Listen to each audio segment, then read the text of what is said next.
Hello, and welcome to New Hampshire Housing's presentation of From the Outskirts to Downtown, Taxes, Land Use, and Value in 15 New Hampshire Communities. I'm Ben Frost, and I'm the Managing Director of Policy and Public Affairs at New Hampshire Housing, which is a self-sustaining corporation created under New Hampshire statute with a mission to promote, finance, and support affordable housing and related activities for people of our state. Part of what we do at New Hampshire Housing is to think creatively about policy alternatives that will help to promote housing development and housing affordability, also recognizing that while everyone needs a place to live, the creation of new homes is an essential part of the Granite State's economic development future. In normal times, we bring to you in the fall our annual Housing and the Economy Conference, where we feature a great keynote speaker, a nationally recognized economist, and other presentations that help to inform your understanding of how housing impacts the economy. But things have changed a bit, and so has our conference, which we're turning into a series of webinars, and this is the first in that series.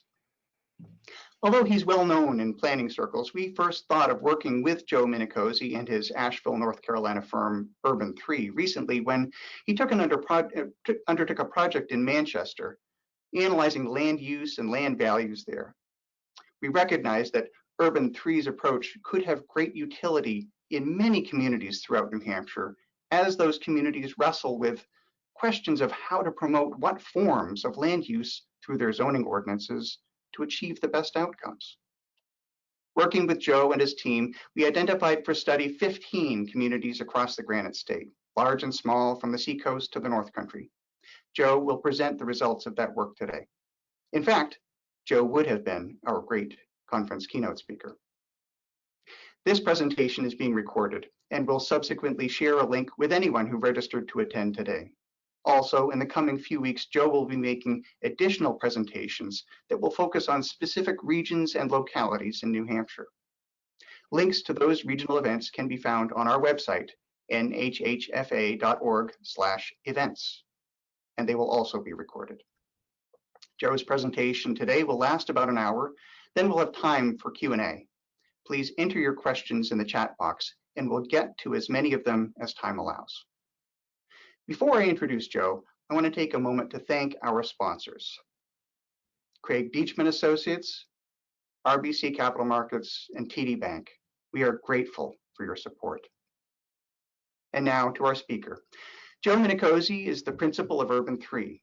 Prior to creating Urban3, he served as the executive director for the Asheville Downtown Association, and that is one cool downtown. Joe is an urban planner imagining new ways to think about and visualize land use, urban design, and economics. Joe founded Urban3 to explain and visualize market dynamics created by tax and land use policies. Joe holds a Bachelor of Architecture from the University of Miami and Master of Architecture and Urban Design from Harvard University.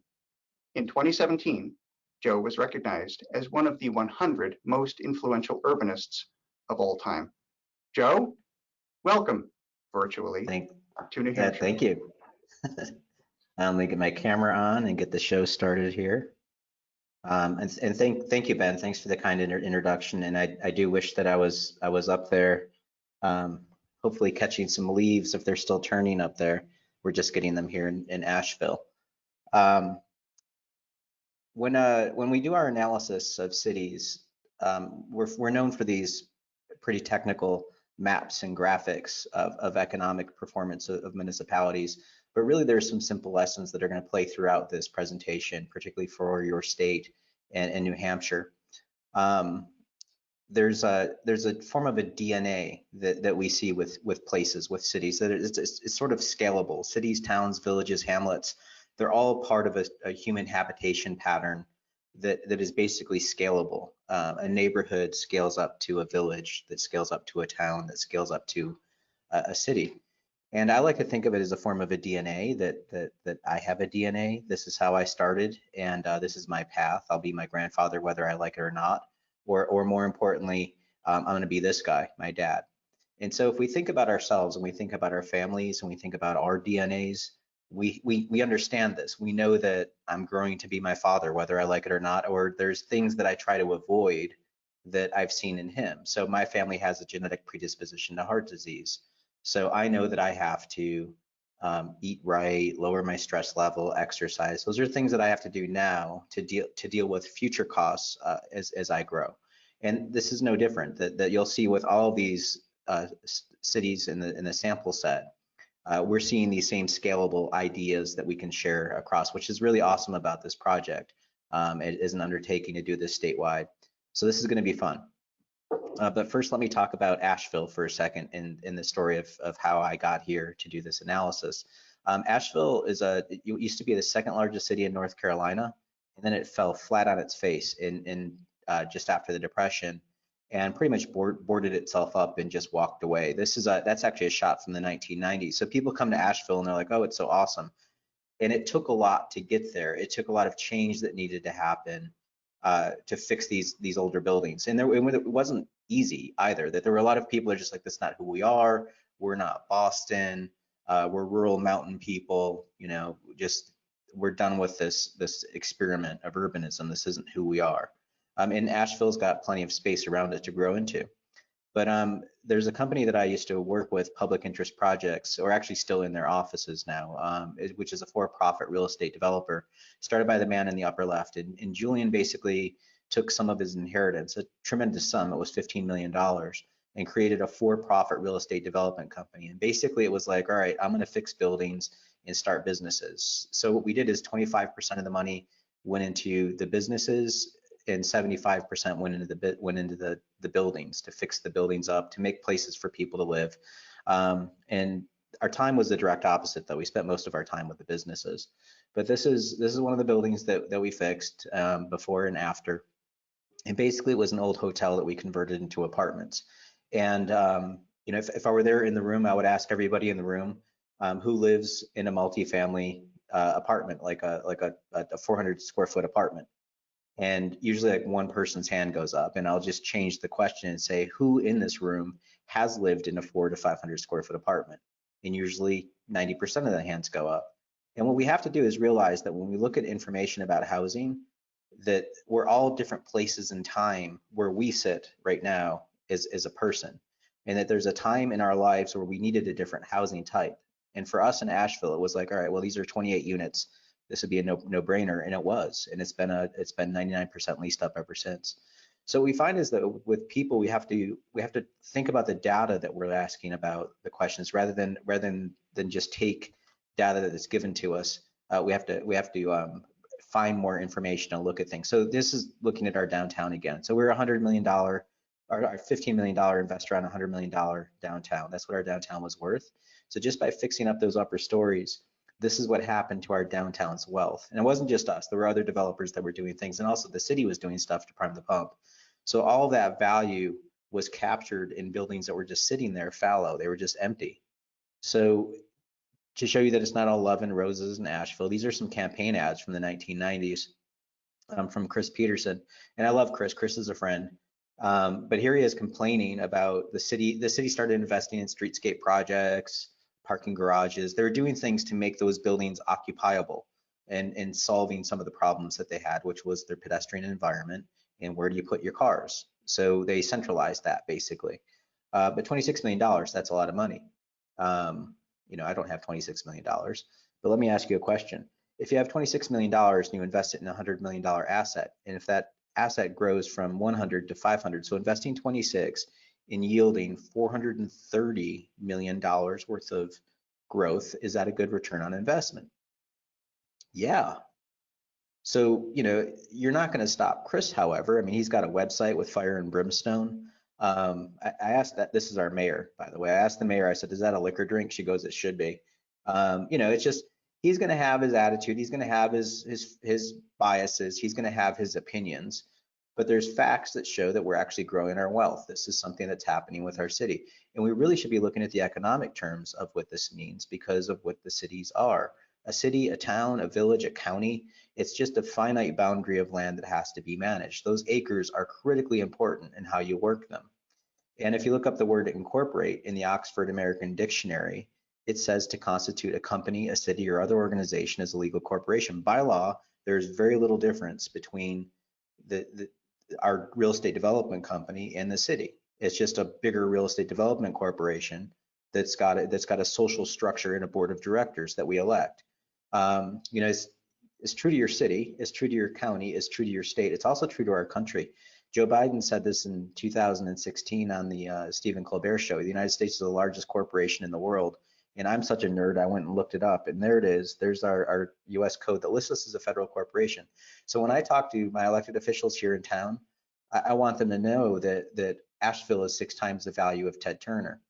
So we're $14 billion worth of taxable value. I don't think Ted Turner would just wake up and look at Facebook and see who's complaining to start to solve his corporation that way. So why do we do that with our city?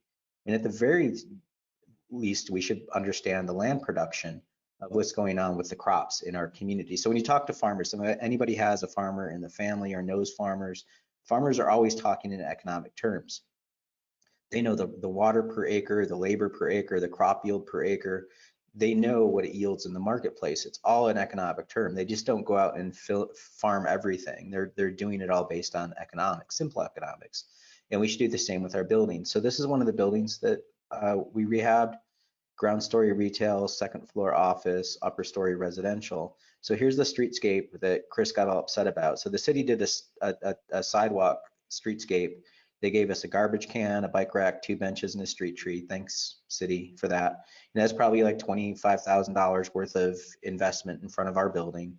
Okay, I hear Chris. It's an incentive, but we took the taxable value from 300,000 to 11 million. So the community just got 3,500% more taxes off that property. This is a portfolio piece that was sitting here in the community that just grew in value. Do you have a 401k plan that grows by 3,500%? So this is a gift to our community. Go out and buy 3,500% more garbage cans. So how do you cultivate wealth? And the first pushback that we got from folks was like, well, that's great, Joe. That's $11 million. We've got a Walmart at 20 million. Okay, fair enough. That's double the value. But it also took 34 acres to make that happen. So if I had 34 acres of that building downtown, that would be tremendous. So let's break it down to a per acre yield. You're getting 100 times more taxes per acre out of our building versus the Walmart. Now in our state, we have retail taxes. Y'all don't. But oh, by the way, I grew up in upstate New York in the Adirondack Mountains, and I say the word y'all. It's weird to me, but it's a very efficient word. But anyway, it's retail sales. We're doing double the retail sales. We've got more residents, obviously, because there's residential units and they don't have any. And we also have more jobs. So this is a very potent graphic because you can see apples to apples what you're getting your wealth from. Now, oftentimes when I first started doing this, I would get pushback and people would say to me like, well, Joe, you just hate Walmart. I presented at the International Association of Tax Assessing Officers Conference, which is, I know there's a couple of assessors on this webinar. The Assessors Conference is brutally honest with numbers and data and unbelievably square. It's a very, very boring conference, and I mean that in the best possible way.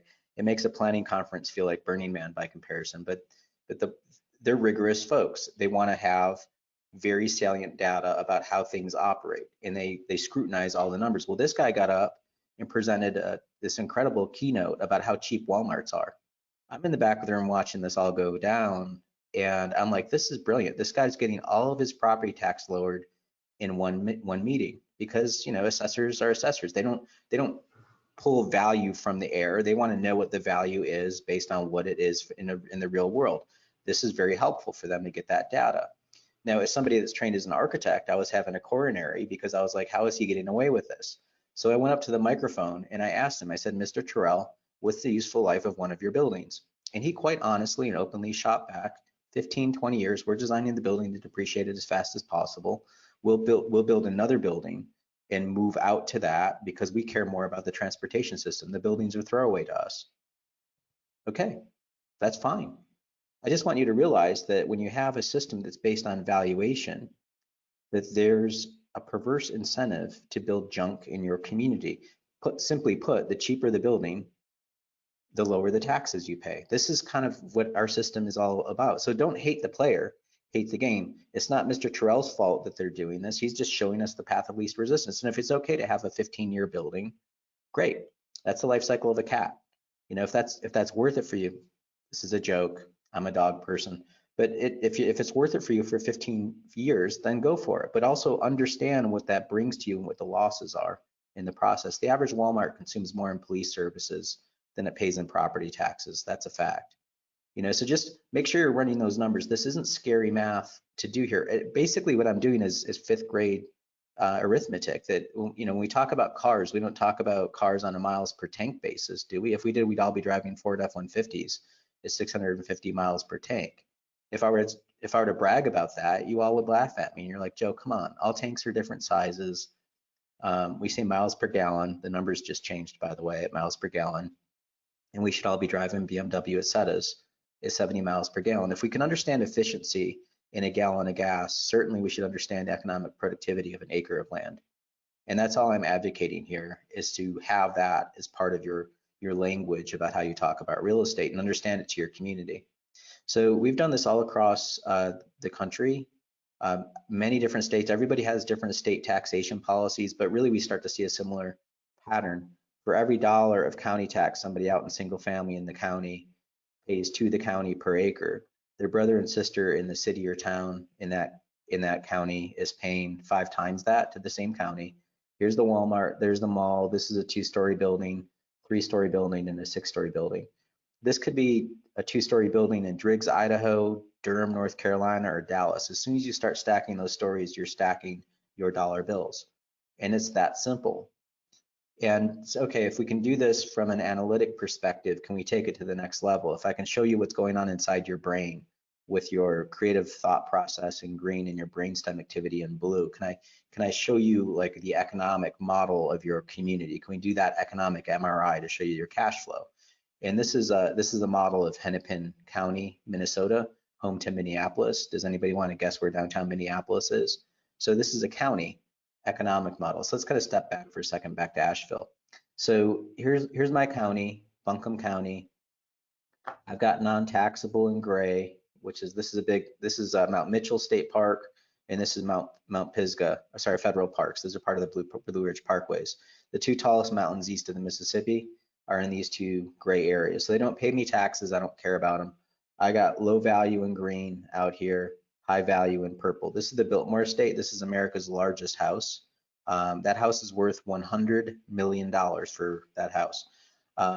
Now, it's really not a fair way of looking at it because the house is 180,000 square feet and it's sitting on 8,000 acres of land. So it's like bragging about the biggest gas tank, right? So of course it's going to have a lot of value. So rather than total value, here's value per acre. And I'll just show it to you in 3D.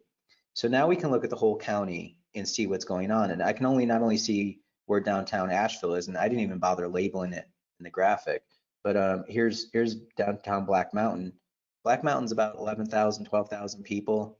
The tallest building in downtown Black Mountain's about 3 stories. And you could see it's downtown popping up. And this is like Mama Bear and Baby Bear, you know, it's like they're 2 different versions of each other in the model.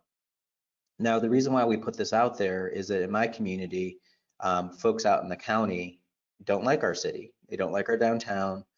They actually called us a cesspool of sin, which was super awesome. They got a state legislator to call us that. But, you know, in defense of folks that live out here in Fairview, they think they might be paying a lot of taxes.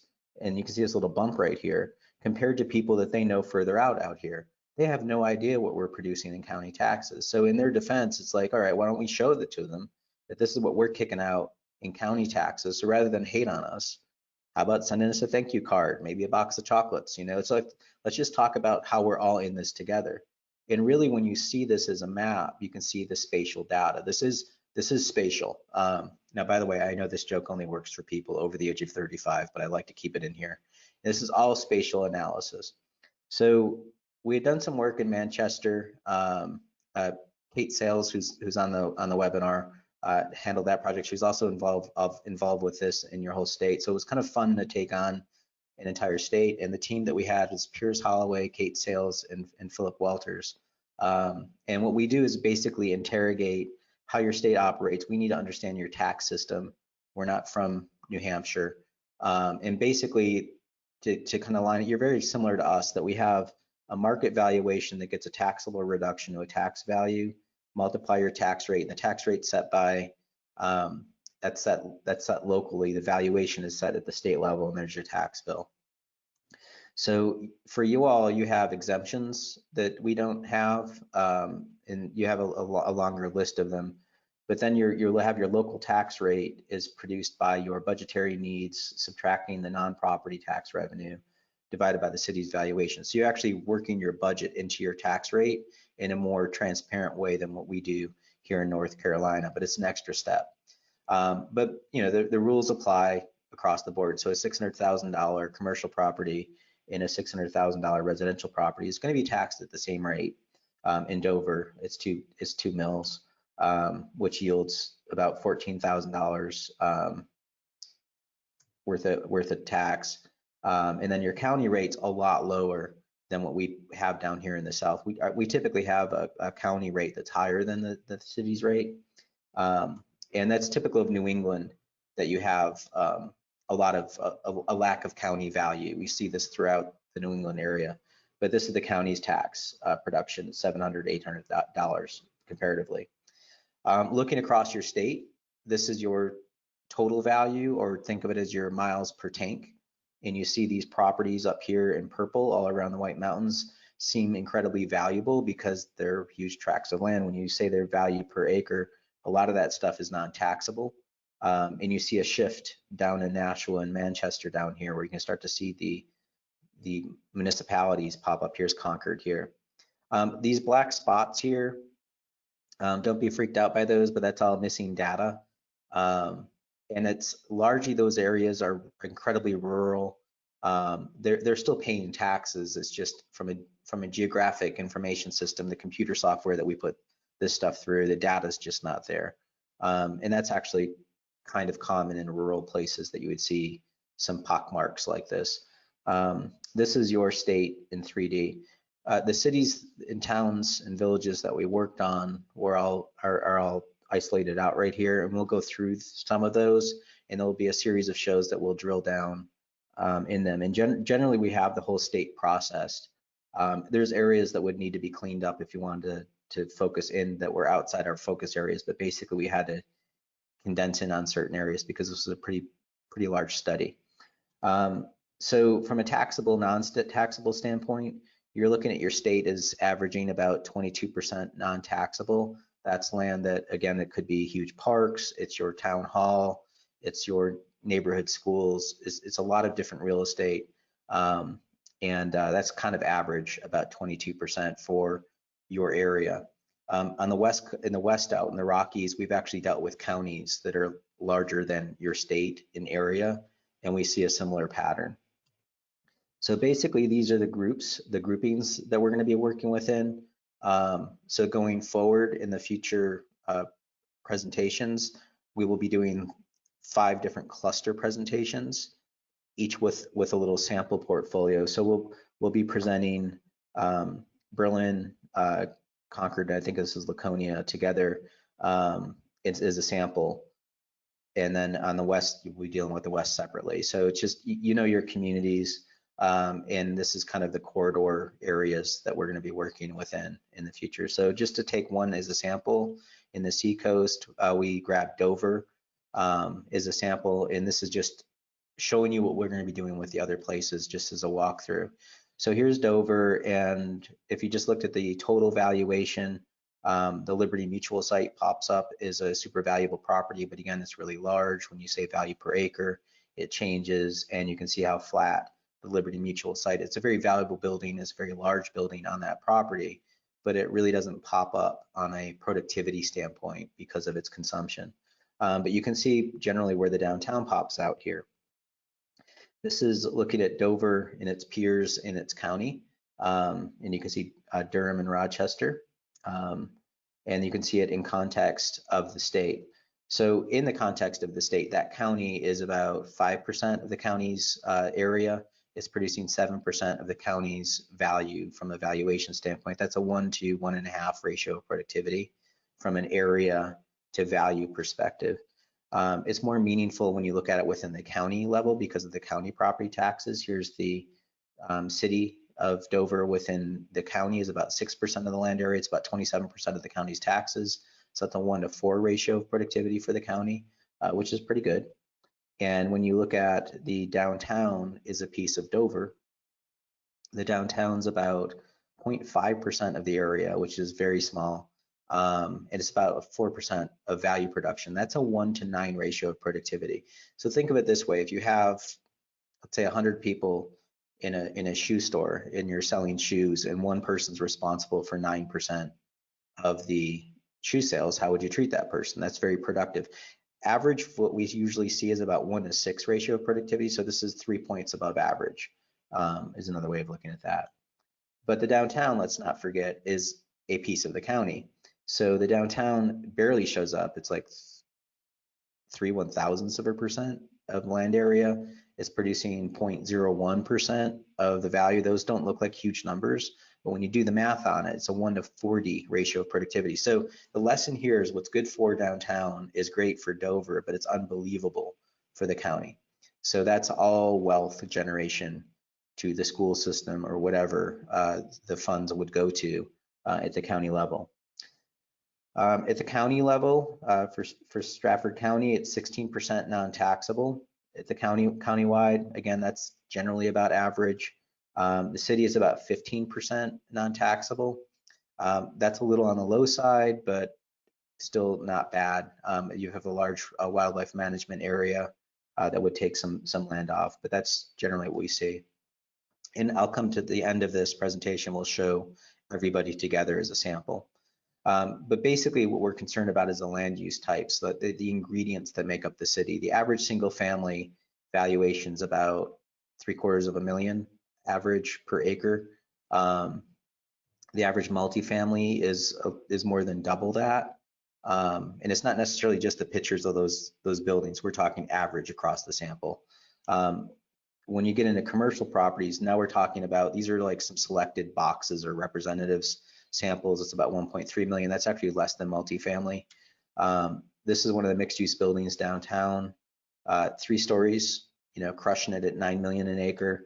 And then this one at 4 stories is 15 million an acre. So these are samples. Here they are around town where we grabbed them. And so this is just giving you different ideas of ingredients to compose your community as a sample.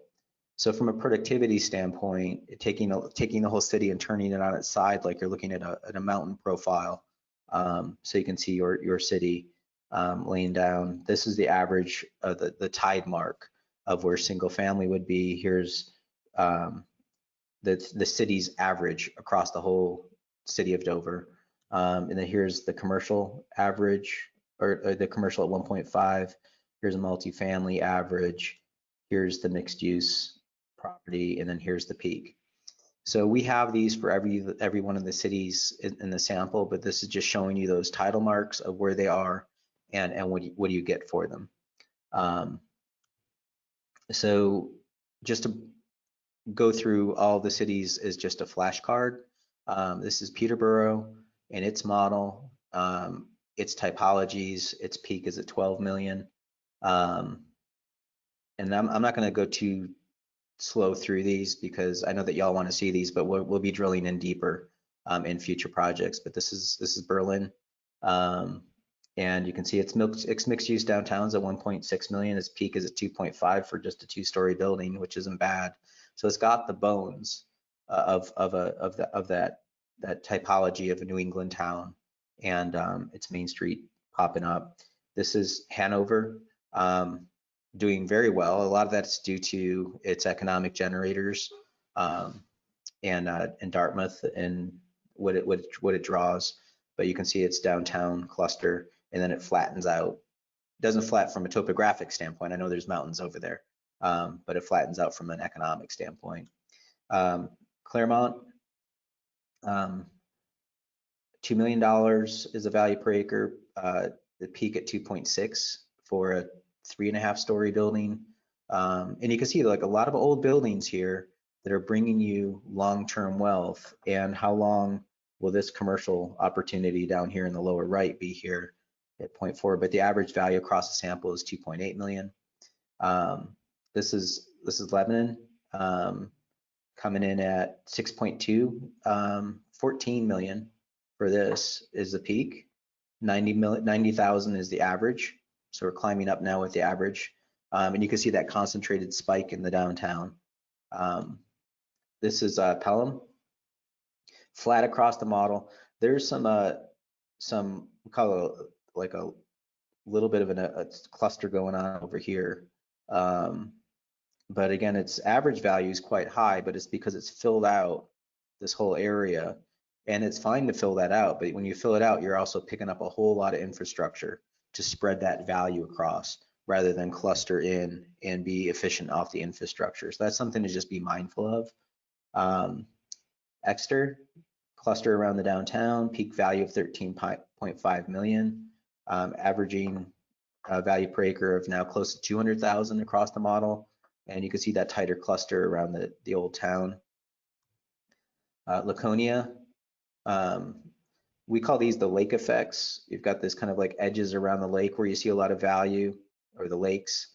But generally speaking, the average value is about 173,000, peaks at, it's called 11 million for that. So sometimes you find things that you just don't expect would be incredibly valuable, but they are. And again, it's just the data is there to inform you on your decisions. Portsmouth is crushing it at 500,000 now of total value. And you know the story of Portsmouth. This didn't happen overnight to revitalize their community. This is something that's been going on for many decades now, but they're starting to see the fruits of that return at a peak value of 51 million an acre for this property right here. And the commercials down to about 2 million by comparison. And then Keene, now we're at 100,000 of average value for the whole community, peak value of 14 million. Hudson, more like Pelham, kind of a flatter model, spread across the whole model. Little bits of cluster, but it's hard to kind of see the organizational elements of the community. Peak value of about 3 million for this.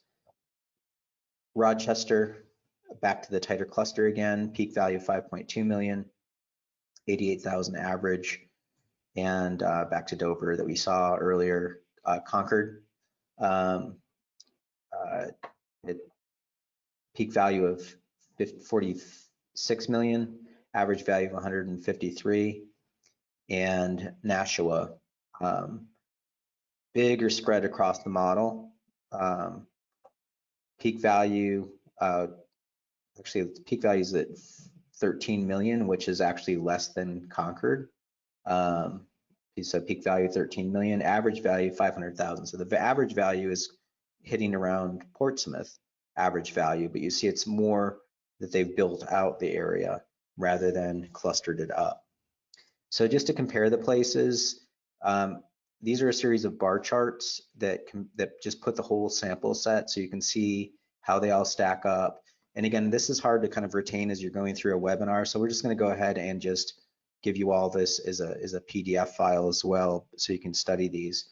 But generally, these are all things that y'all know anyway, so that you have a bunch of towns below, let's call it 17,000 or 16,000. There's a little step up into the 20s and 30s, and then there's a couple that are higher up at the 90,000. And we just threw Manchester in because we had the data. Here's the total area. So is it the area? Are they different? And again, you see that Nashua is actually quite small at 17,000 acres, even though it's got a lot of people in it at 90,000. So that means it's going to have a higher density because of the area, which I think here's the density chart. So Manchester and Nashua are the highest density ones. Portsmouth is not much different from Dover from a density standpoint, which was kind of surprising. And you can see that like Keene and Rochester are neck and neck, but again, you can see how your community fits. Peterborough is the least dense out of the group. And so this is how the peer groups average out if you're to look at them as clusters from an average population standpoint. These four would be siblings or cousins, if you will. These four would be in the 14,000 average. These are the 20s. And then this is around the 60s or the city size. City is generally about a 50,000 population area. There's not really a science to it on what the numbers are. We've seen cities that are only 12,000 people. We've also seen towns that are 160,000 people, which is kind of bizarre. So it's more of a state of mind than anything else, but generally speaking, 50,000 is about a city. From a taxable, non-taxable standpoint, this is just looking at the areas side by side. It's probably more meaningful to look at it this way, where you're seeing your total area is a static line across the top of 100% of your area and how much of you are non-taxable. So when you look at Berlin, they have a tremendous amount of non-taxable real estate, but most of it is just in one park. So when you take that out, that park, was Jericho. Once you do that, you're actually about average in Berlin. So really the outlier here is Exeter, but it has parks and the school. So that's what's drawing that out. But generally speaking, across the sample, let's just say 20% non-taxable. From a comparison standpoint of this is your total value, Nashua's about $8 billion of total value. And then there's a step down to Concord, Portsmouth are pulling both about, let's call it $5.5 billion. And then there's a step down to 3.5 billion for Dover, about 3 for Hanover. So these are, again, tremendous numbers.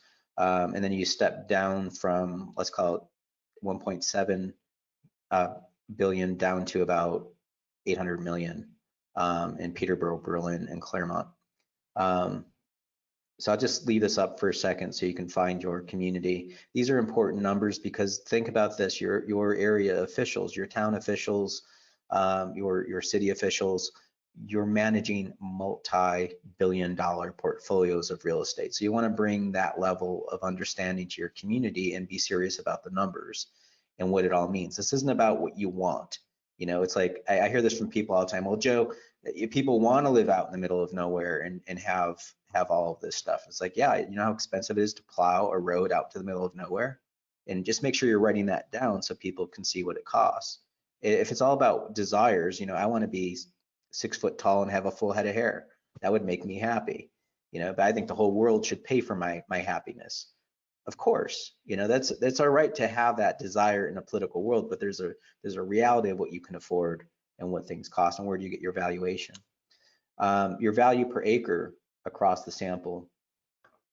Manchester is the highest, then Portsmouth, then Nashua, then there's a drop to Dover. So this is the average across the sample. And you can see that Hanover, Pelham, Lebanon. I thought it was interesting in Lebanon and in Hanover. They're about the same punching from a valuation standpoint. They're very similar market. So let's kind of zoom into this for a second.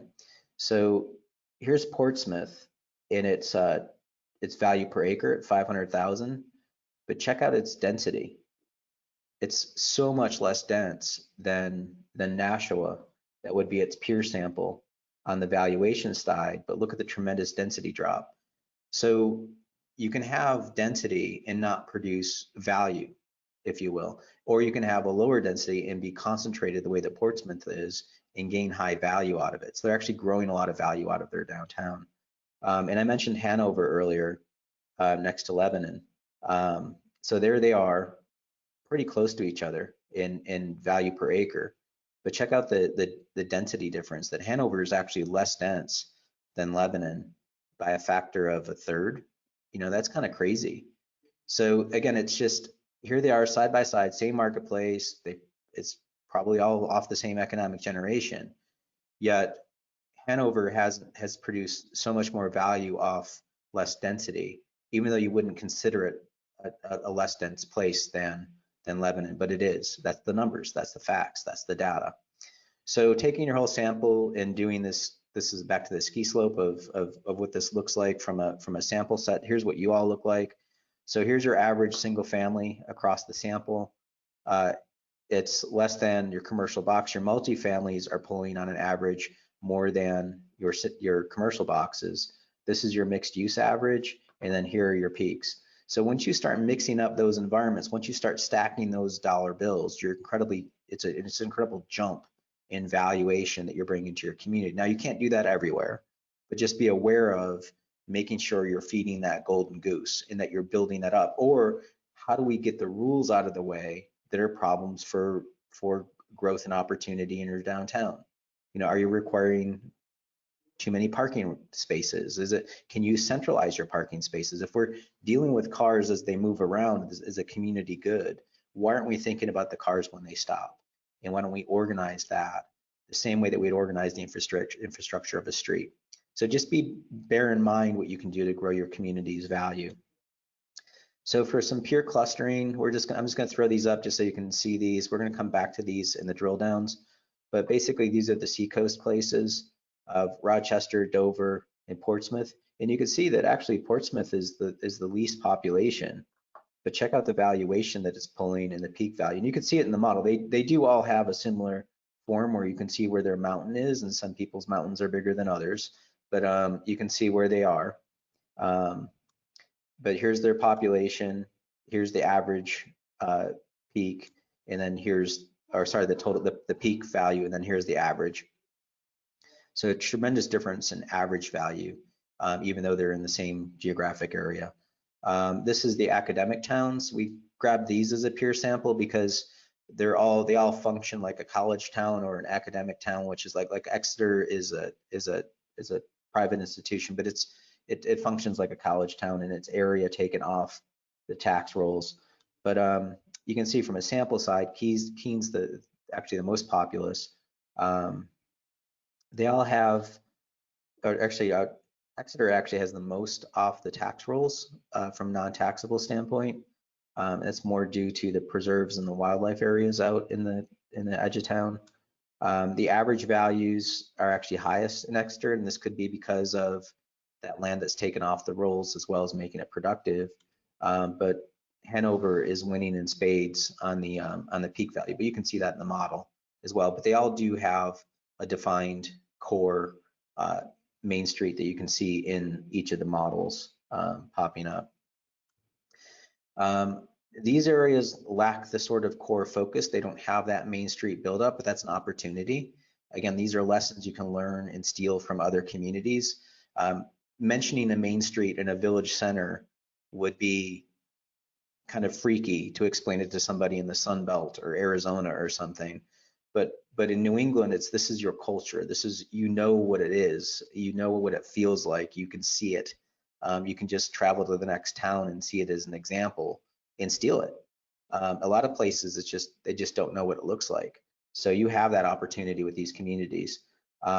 These are the ones that have the downtowns that may be clicking on all cylinders, or they may need more help, but they're also ones you can expand. Peterborough can grow more of its downtown, and they already know that it's giving them wealth.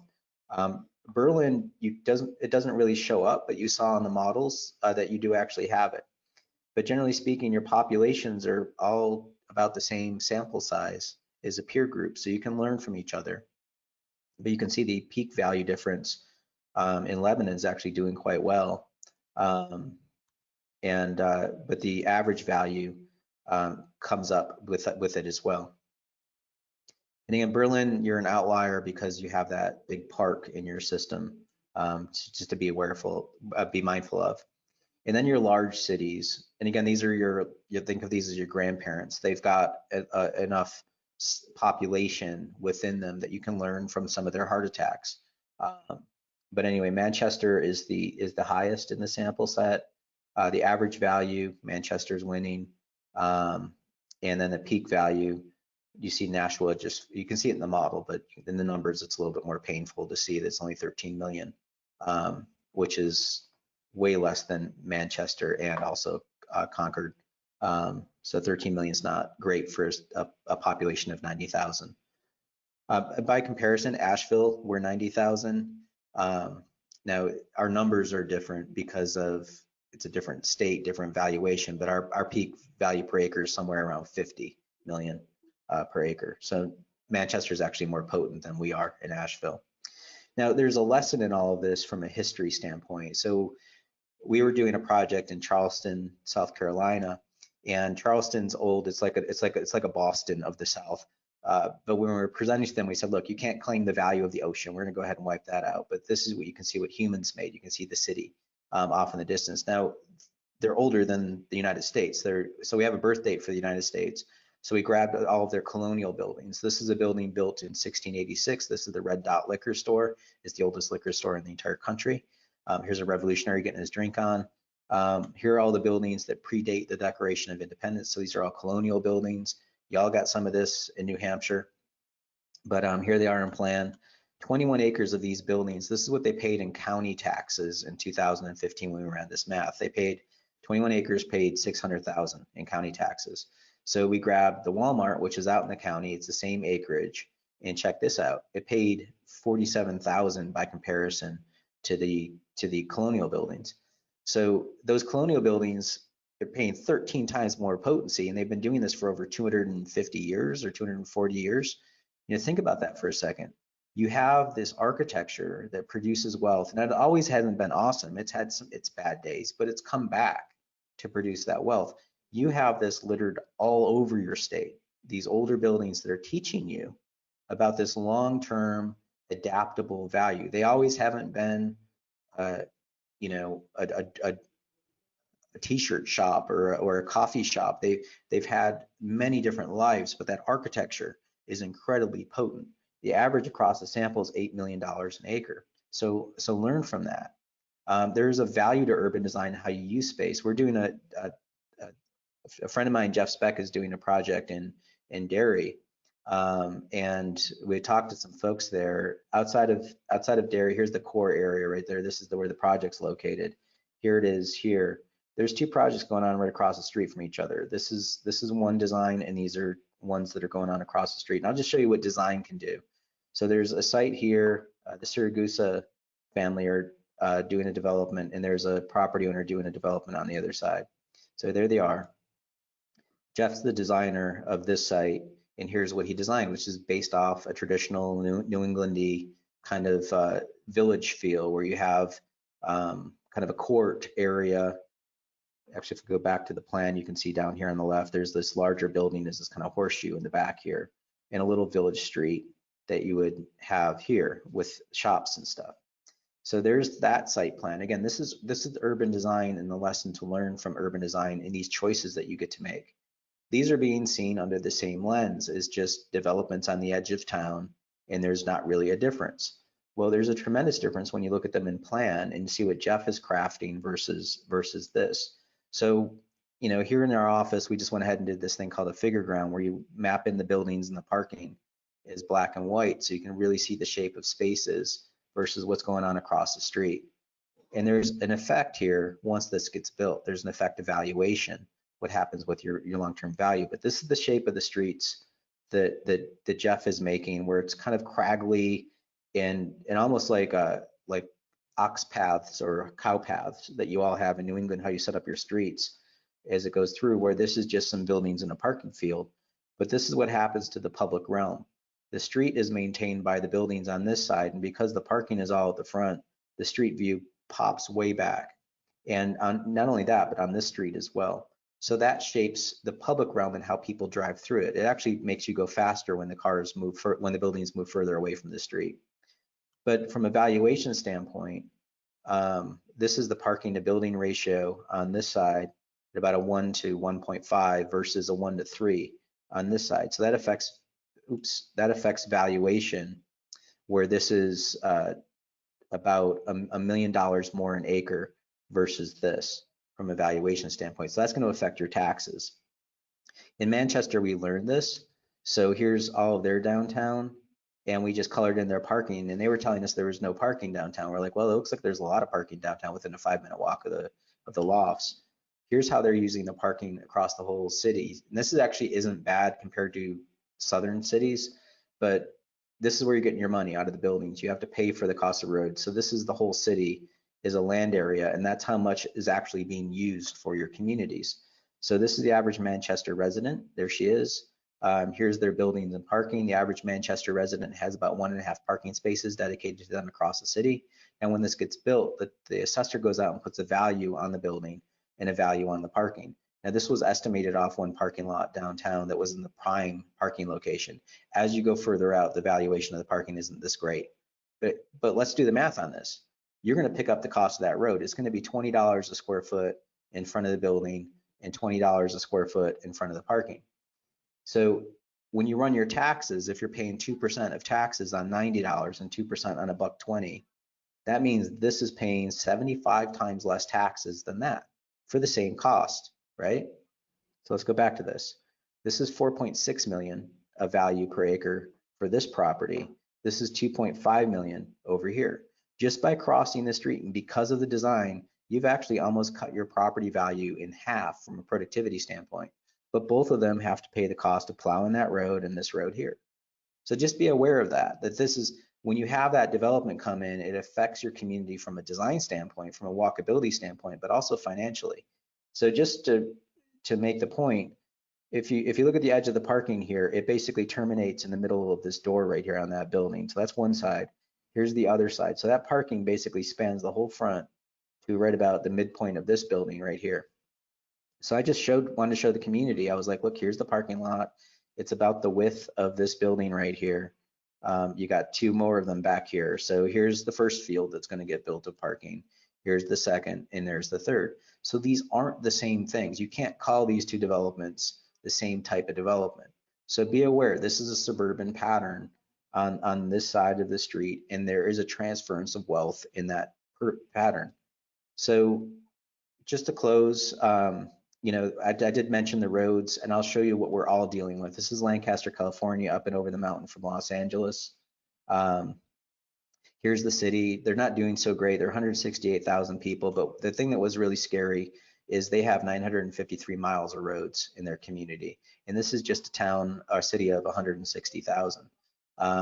That's enough roads to go from Los Angeles to Portland, by the way. And a lot of communities we talk with, we're like, do you really understand how much that is to maintain? So here's basically what happened. And again, this is a Sunbelt place, so they grew at a different pattern than up in New England. But here's when they built their roads. And we just lined up all their roads. You can see they had a little building boom right here of roads. Then they went to sleep until World War II, and then they just went kind of crazy. In 1953, they built a lot of lane miles. Well, guess what? When you build those lane miles, they come back to haunt your parents' generation in 1983. You have to rebuild all of those roads. And so what happened? You're hit with this huge capital expense. We've got to pay all those bills to fix all of those roads. So what a lot of people do is they let out more permits. They expand the community, they annex land.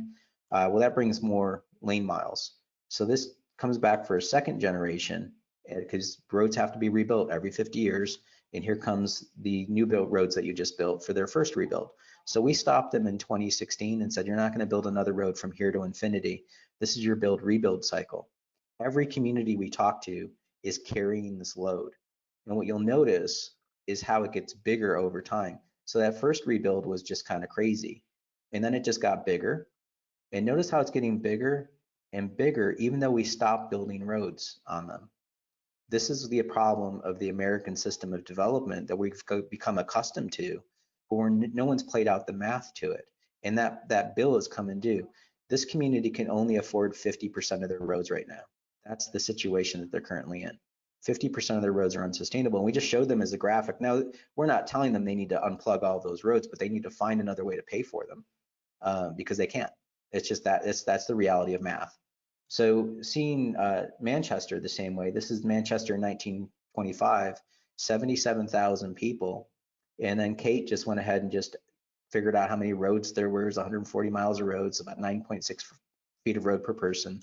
And then here's what they did, growing from 77 to 111,000 people. They added that many more roads.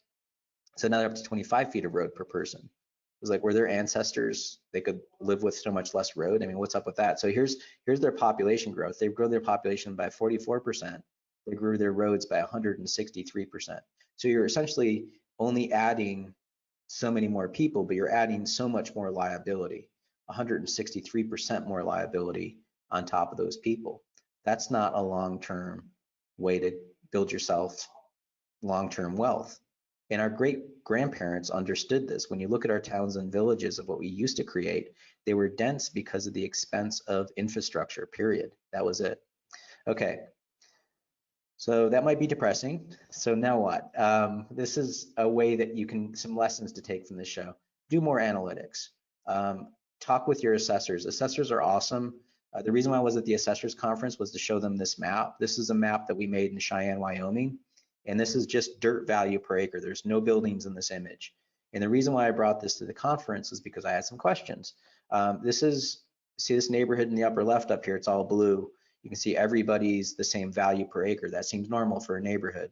But when I was presenting, I was like, hey, what's going on here where this is all blue? That's 15,000 an acre. And when you cross the street in the same zoning category, it doubles to 35. How does land double in value when you cross the street? And the tax assessor raised her hand and she goes, well, no, you don't understand.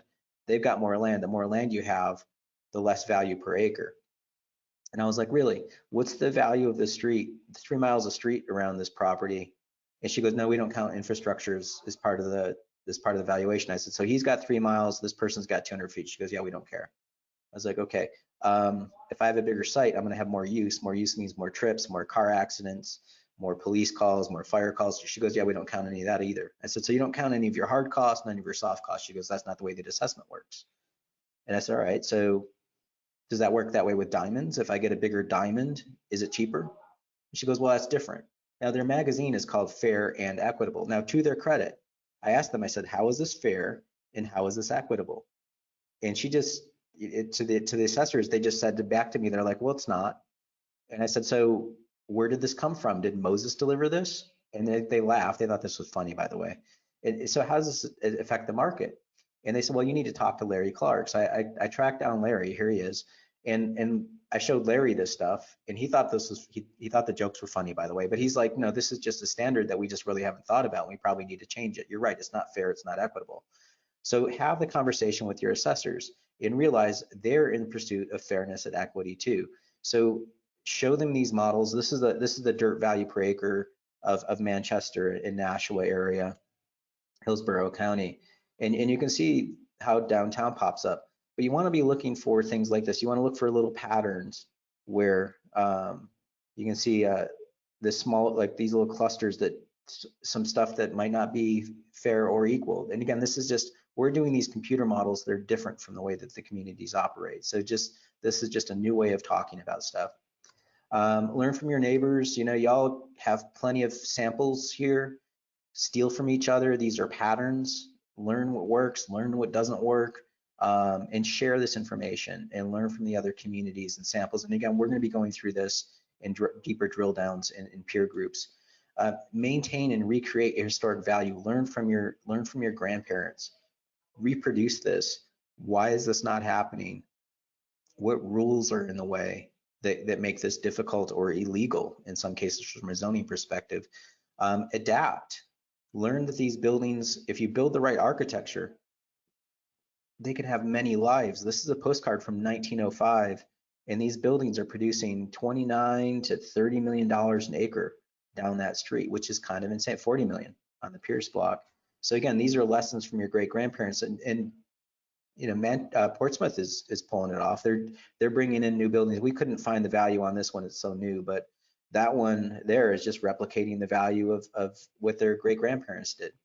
So learn these examples from yourself. This is for long-term success.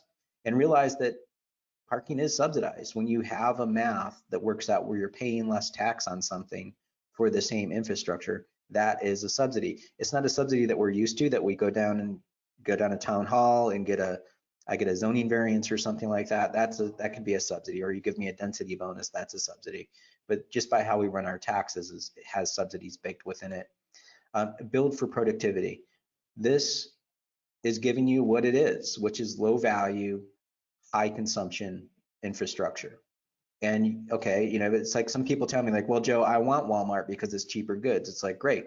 Just make sure that you're aware to pay 10 cents less for a roll of toilet paper, it's going to cost your community, and then write the number down, because here's what's giving you the value of maintaining your community. So this is averaging 900,000, this is averaging 8 million. So it's almost 10 times more potency out of this stuff.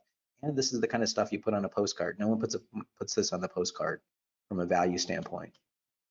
Measure what you own, measure your roads, understand your pipes, understand the costs and consequences of all that and what you're carrying, and make sure that's part of your community's conversation on an ongoing basis. And then consider your tax system. You know, the tax system this is a statewide presentation, and so y'all are in it together.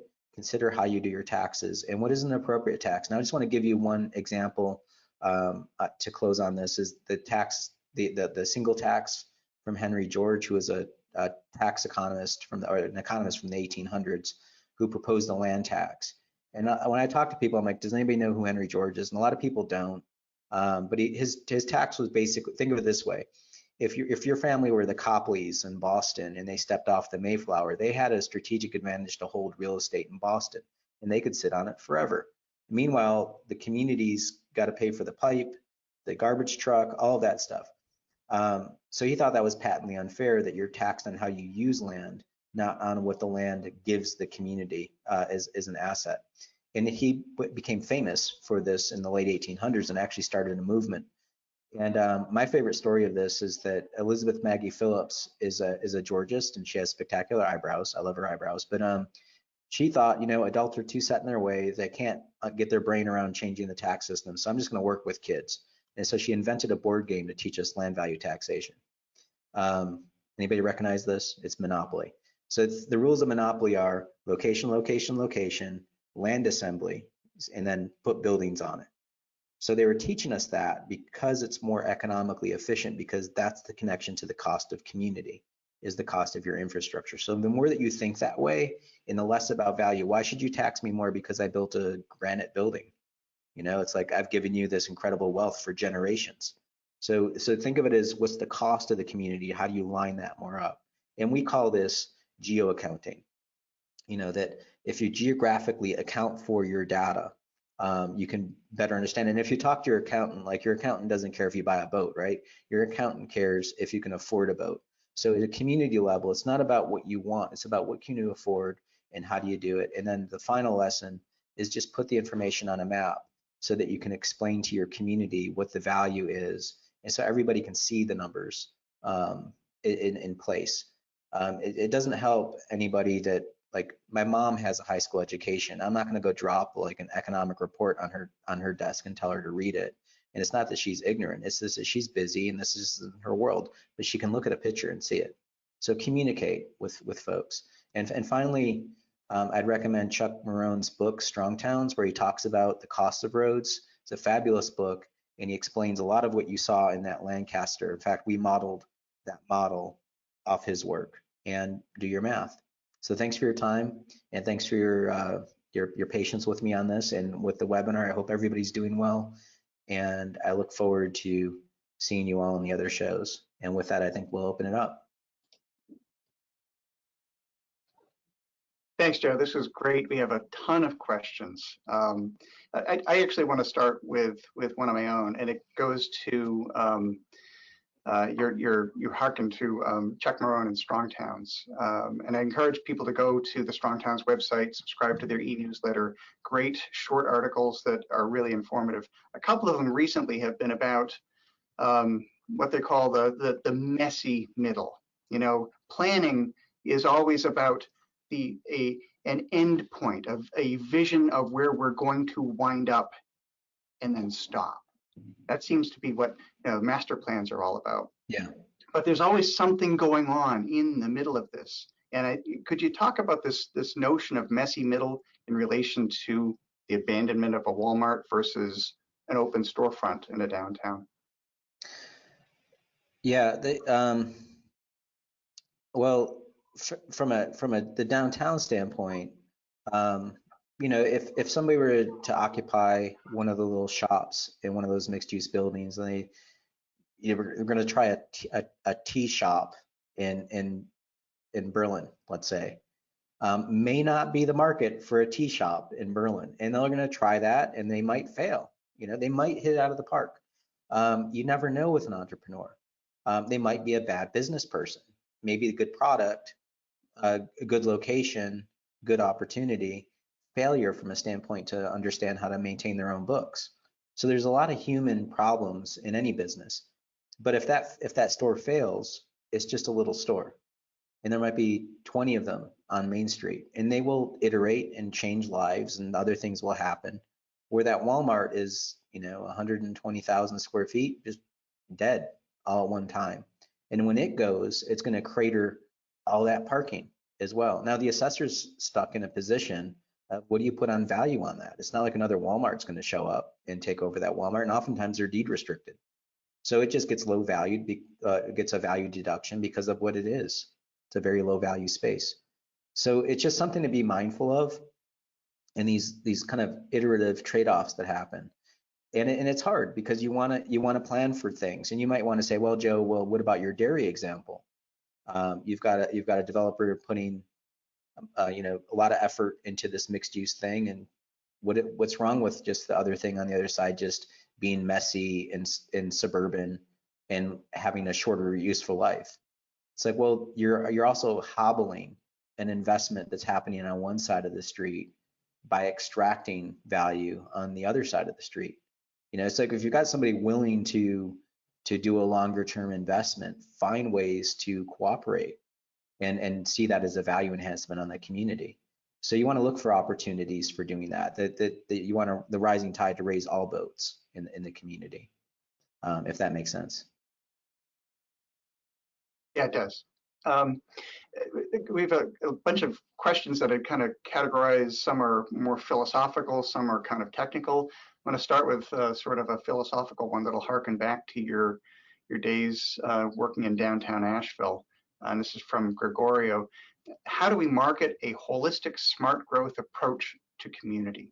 Some people care about numbers, other people care about taxes, and some see in the present, not the future. That's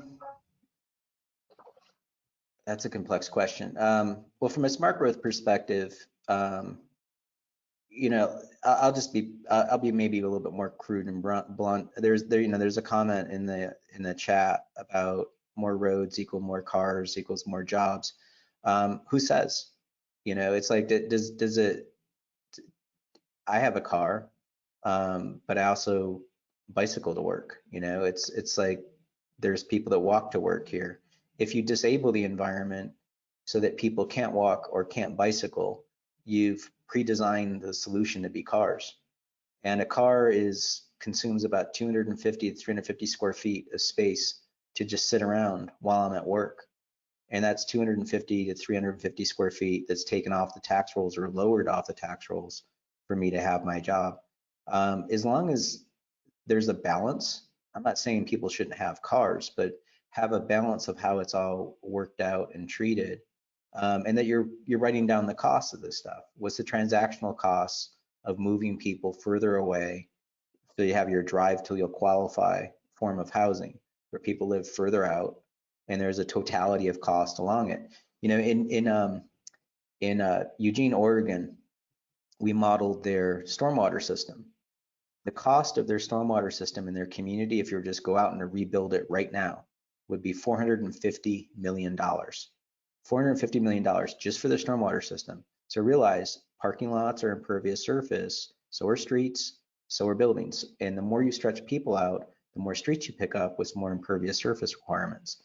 So once you add that all up, I said, let's follow me on a thought experiment for a second. What if we had more two-story buildings and less one-story buildings, and the buildings got a little closer together? So let's say we made it half the city size. So let's say if we just decided, we're all together, it's this community meeting, we decide to have half the footprint of the city, half the impervious surface, because we have half the footprint. Would you as a community vote to spend $250 million to stretch yourself out, or would you vote to spend that $250 million to send every child to MIT for summer camp? Like, how would you spend $250 million? So if you think about it, let's just, rather than say, Joe, there's inertia, this is the way we are, let's take a step back and realize we've made choices by not getting involved in the choices.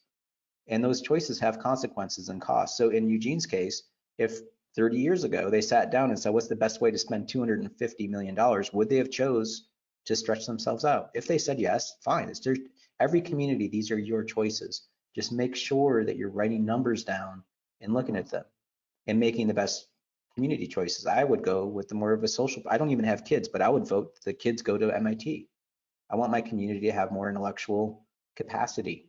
You know, it's like, that would be great. I would have loved to have that opportunity if I was a kid.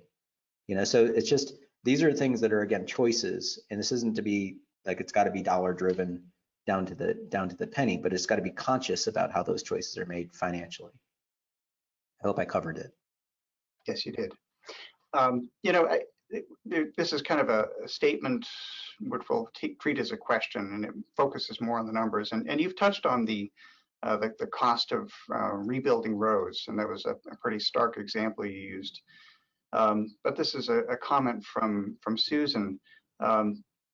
The value per acre of taxable property is only a part of the picture, and that I'll accept that. But high value urban centers have much higher costs of policing, planning, roads, sewer, water, etc., that they have to pay out of a higher tax intake. And in New Hampshire, there's a strong value for open space. So the question is really, are we heading towards building over as the preferred option versus open space? What's your thought about that? Does she have data on that? Is it true? Per capita? You know, it's like the one of the things that we do here at Urban3, there's this newspaper article that came out about crime in Asheville. And as a test for anybody that interviews with our company, we have them look at the newspaper article and what they say the crime is in Asheville. And they talk about all the crime in downtown and all the policing and all this, that, and the other. And we just basically give the applicant the data, we give them a map of Asheville, we give them some geospatial files, and we have them run the numbers. Everybody that we give that test to figures out that it's not downtown that has all of the crime and policing. It's got all of the reports in the newspaper, but it's not the epicenter of trips. The epicenter of trips are out in the neighborhoods. And when you have on a per capita basis a higher policing out in the neighborhoods and a more cost to drive out there, that's not captured in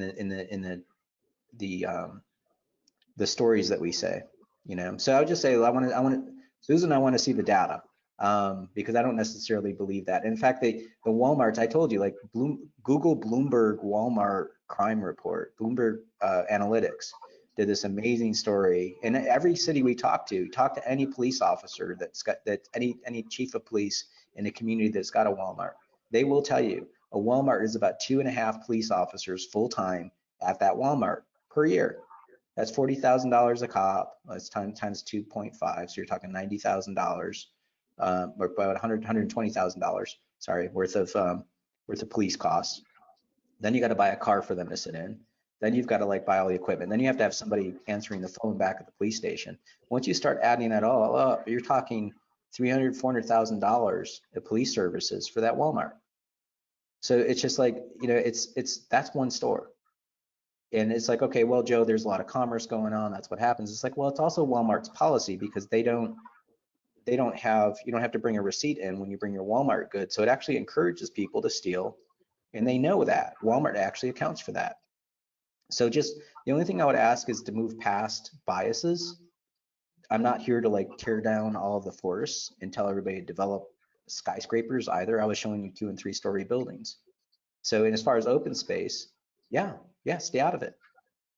Buy up more open space, expand your parks. You know, it's like y'all are a little, you're bigger than my county, but I would advocate that my county needs to connect more of that gray space that you see out here. You know, it would be nice to see more of the mountains preserved. I would advocate for that strongly, but your state needs money to buy that land and to preserve that. You know, it's not fair to go out to somebody's farm and tell them that they don't have property rights. So, you know, we need to be honest with each other and realize that if you want that to be preserved, or give them some sort of agricultural ability to maintain that land. The last time, once that land gets turned into a subdivision, it's gone from an environmental standpoint. You can't, you're not going to grow crops on that because it's going to be full of fertilizers and whatever else that happens in subdivision real estate. So maintain your agricultural land, buy more preserve land, and expand your forest, definitely. But having a forest in the middle of your downtown, not a good use of real estate in the downtown. Yes, have parks and plazas and stuff like that, but you want to get your buildings as close together because as a pedestrian, you want to minimize your walk. So it's just apples and oranges. You can have open space in an urban environment, in a town environment, but you don't need to have forests between every single building. Let the woods be the woods. So to give you a datum for your records, I was a planner in a New Hampshire community many years ago, and Walmart came to town and got approved, and they bought the town a police cruiser. The town had to hire the cops to be in the cruiser, and the cost was pretty much imbalanced in favor of Walmart.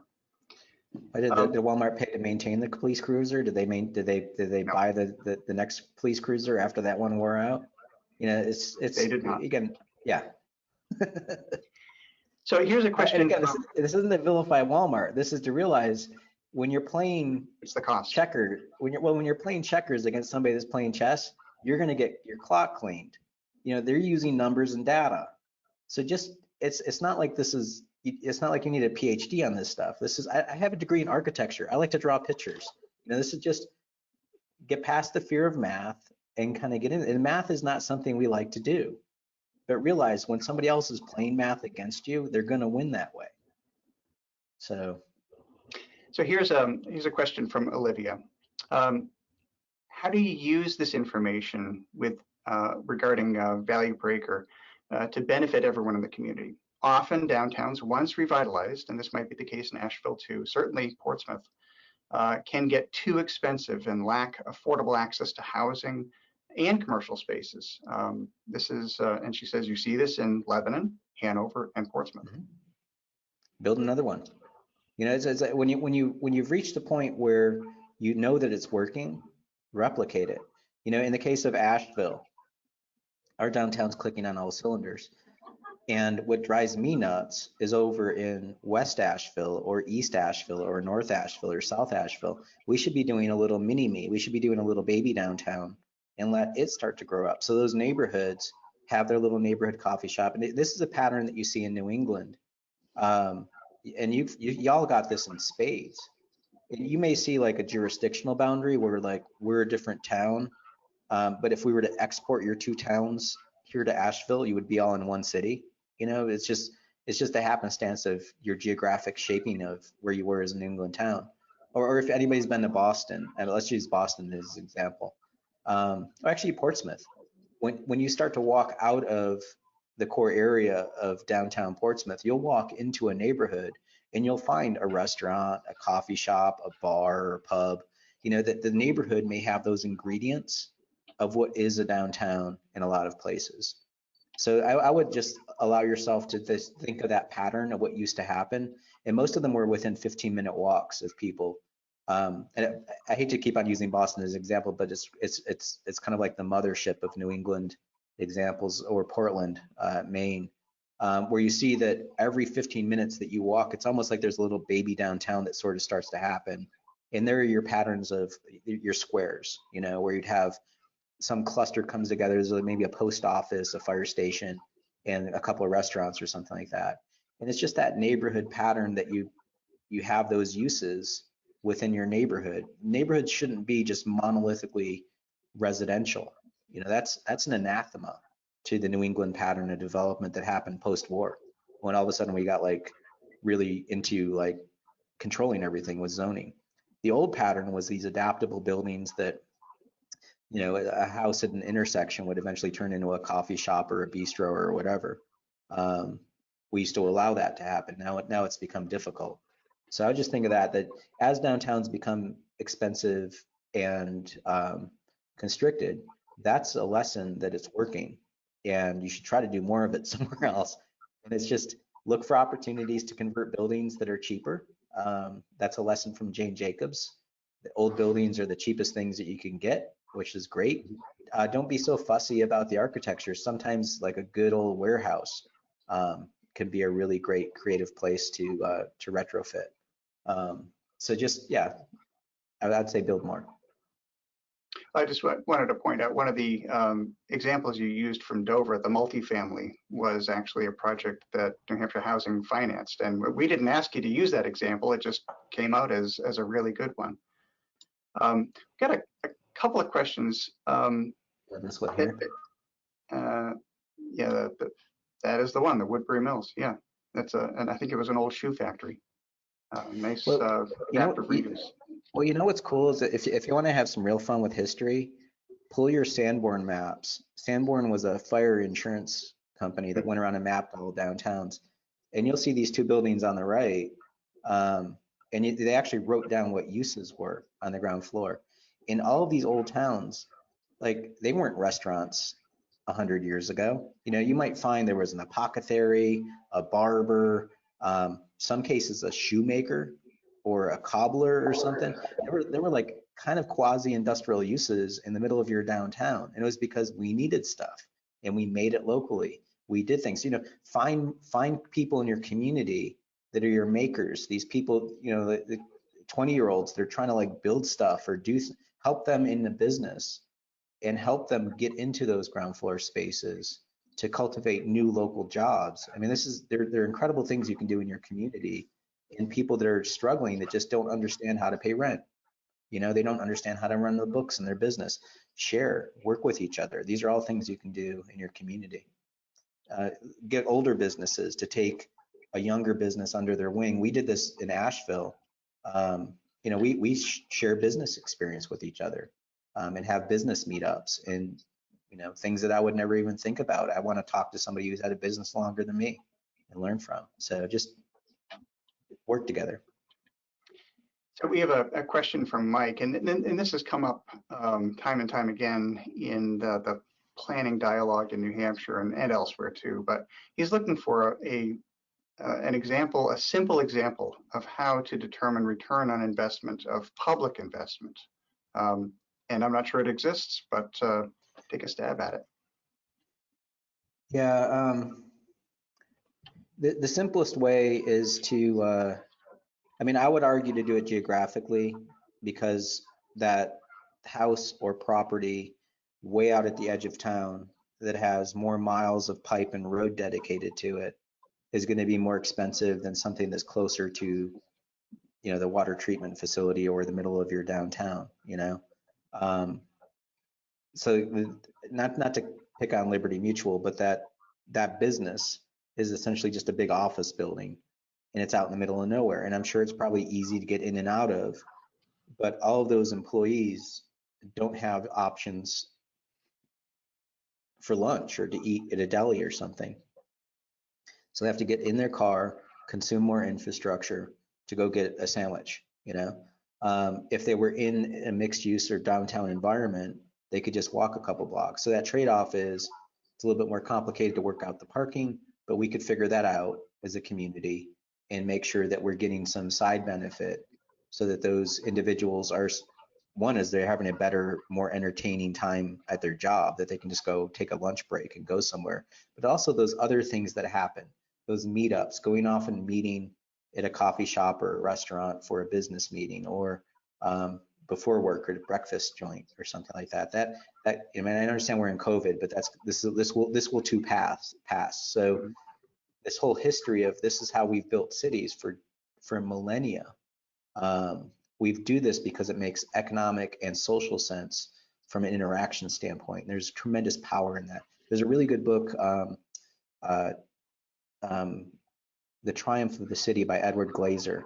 Yes. Is a great book to read about the economic potency of how cities are an invention of humans, because of all of these connections that we make, and because of this, it can recycle itself over centuries and just keep on converting uses and doing different things. And it's kind of crazy the way that it works. But it's funny, we just don't think about it that way, because we're taking our biases into it. I think I might have gotten us off topic on the original That's question, great. But but I'm so glad you brought up Ed Glazer. He was a key speaker at a conference here in New Hampshire not too long ago, sponsored by St. Anselm College Center for Ethics in Business and Governance. And he was making precisely those points. So anyone who's interested, that was recorded. To go to the St. A's website and you can find it there. he's intense. He's very entertaining though, but he's intense. He Yeah, is I a like him a funny lot. guy. We have time for a couple more questions here, and this one's from Todd. And he references the multifamily projects having a more productive value per acre than single family homes. But he asks, how does this analysis stack up once you account for the costs of these two different development patterns, including education costs? He notes education costs are often a reason cited for resisting multifamily housing. Well, you know, it's funny, like if people are like, well, if we have multifamily, there'll be more kids. It's like, well, actually, last time I checked, most people with kids live in single family housing.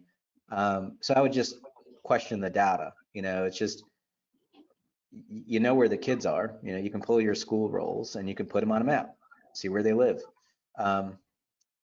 There's a you know, if you have children, they should have the ability to walk to school.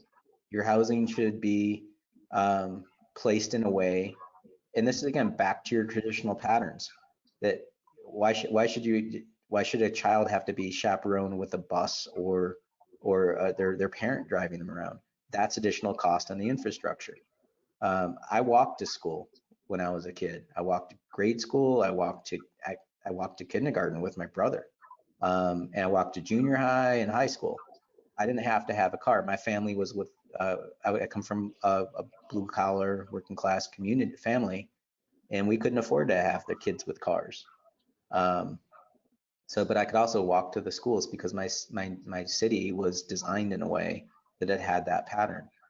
So if you think about that, that's the cheapest infrastructure ever. It's just having a sidewalk and a kid walks to school or bicycles to school. But if you're designing the environment so that's inhospitable or dangerous for a child to take that path, that should start to tell you something. If a parent says it's too dangerous for my kid to walk to school, that's a lesson. That should be a warning flag that we have designed this place improperly. A city and a town, a village, it should be designed so that an 80-year-old and an 8-year-old can get around safely without a car. The car should be not the, Andreas Duani calls it the prosthetic device for living in a community. You know, it's come to the point where we only have a car is our primary choice. That's the wrong way to design a city because we're not born with cars. So that's foisting $5,000 a year of cost onto an individual just to maintain the car. So it's fine, have a car. If you want to make that your choice, great. But the city and town, the village should not be designed so that's the prostheses to how that community operates. And you know, schools, it's you think of the thing, what's the bus system cost in the school? So is the child being educated on the bus? And they're getting an education on the bus, but is it the educational system? So why should those that choose to live further or live closer to the school that their kids could walk or bicycle, why are they paying the transportation costs of other people's choices? So again, I'm not saying that we need to be draconian about this. If your community decides to make those choices that, hey, Joe, we all want to live really far apart and we all want to have busing to school, this is our choice, great.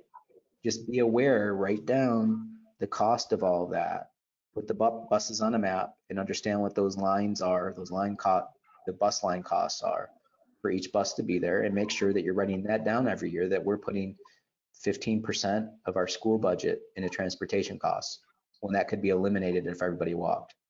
And you could use that 15% for better teachers or better classrooms. I don't know, whatever. These are choices. That's actually a great place to end. And we are now at an hour and a half, and we've come to the close. So, Joe, I want to thank you for this engaging and really thought-provoking presentation. To our attendees, we'll follow up with an email this afternoon that'll have links to the video recording of this webinar, link to Joe's presentation, an email survey. Please fill it out. It helps us. And also a schedule of the upcoming regional presentations by Joe that are also listed on our website at nhhfa.org/events. Everyone, thank you for attending today, and wish you all well. And thank you. And also, if there's questions that I missed, come back to the regional ones and bring the questions again, and I'll make sure that I get them. But thank you all for your time.